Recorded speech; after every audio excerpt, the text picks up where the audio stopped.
listen, 5 years ago today, we were watching you live in that armored vehicle driving into Baghdad. It's wild, and I looked a lot better back then, I think, with a tan. But it's hard, when I look at this footage right now, it's almost, it feels like it's another person. You know what I mean? It really does. It was such a surreal experience. I never anticipated being the first broadcast journalist going into Baghdad. I never anticipated access, that we would see anything, that we would see real combat. By the time these pictures aired, we had lost 4 reporters out of 15. Our unit, the 2nd Brigade Combat Team out of Fort Stewart, Georgia, started with 15 reporters. By the time we got to Baghdad, we had lost 4 of them. We actually lost more reporters than soldiers by the time we got to Baghdad. Well, and here's the thing. You heard about belts, and you heard about these, what they were going to light oil fires around the capital city. So as you're rolling in there, you're ready for anything, correct? Yeah, I remember the intelligence briefing that we got the day before, and the intelligence officer was actually... I could see his hand shaking. Really? People were that nervous. I mean, this was a gutsy move going into Baghdad. We went by ourselves. The 2nd Brigade Combat Team, Colonel Perkins, Colonel Wesley, who's now led a general. This charge. He is now a general, a 1-star. Yeah, I think soon to be a 2-star in Europe. And this was a bold, creative move. And by the time we got to Baghdad, we were the only ones there. Sure. Greg, let me ask you, as we're looking at this video, as you're driving along and you don't know what's ahead and everybody's nervous, who are these guys alongside the road? That was an Iraqi soldier who was attempting to surrender to us. It was very a jarring moment. He almost got shot. And then, if we pump the video up, you could hear all of us saw him with his hands up, and we all started saying, "Don't shoot that guy," I remember because he had his hands up. Those images. Yeah. You know, and what was so unbelievable about this, obviously, was that this was the first time that we were seeing war happening, basically live on television, 24/7, with the reporters right there in the middle of it. Now, were there any other reporters who had also served like you? Not that I know of. I think there might have been one print. He was not in my area. It was a unique role to have an ID card in my pocket, being a reservist. And it helped. I spoke the same language as these guys. You know, we had common experiences. I had flown over Iraq in the late 90s.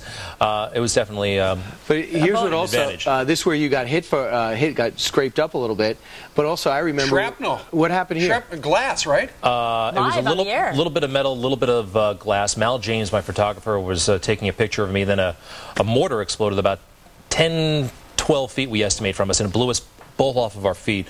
Very shocking. I mean, to be blown off your feet by something you really can't see. You just heard it. And but I was shaken up. About 10, 15 minutes later, we were back, and the wounds were superficial at best. And it wasn't from the mortar that you wound up with the shrapnel. It was from the lens of the camera, wasn't it? There were metal bits. We don't know where the metal came from, and there was a little bit of glass, which probably came from the camera. Because that camera is here in the Fox News Channel building. In the museum? It's in the museum. I have seen it. I said, what's that old piece of... I thought you were going to say we're giving it away in our suites. Right. Well, because we're up to like 20 gifts now. But here's what I remember when you rolled past the border.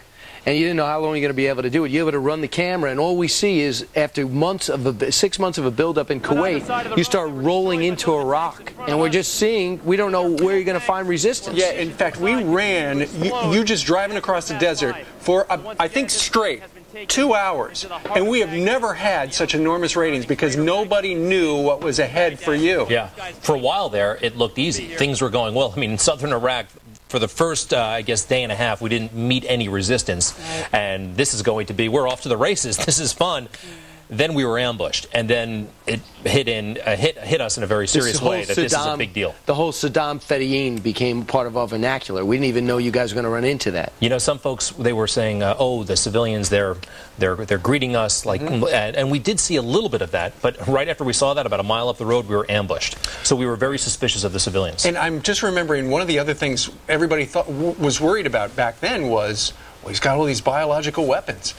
You know, something bad's going to happen. I understand Petraeus is just showing up right now at the Rayburn building for his testimony that's going to start shortly. Yeah, there he is talking to the congressman.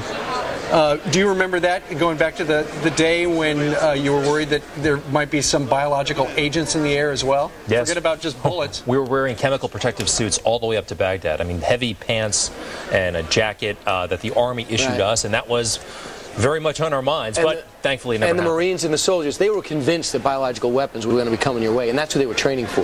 Yes, and I was surprised at their confidence in this. Well, this material actually works, this gear. You can actually function in a chemical environment. Thankfully, we never had to because it would have been very, very difficult. And how long were you actually there during that mission? I guess, well, I got to Kuwait in January, and I came home late April. 3.5 Yeah.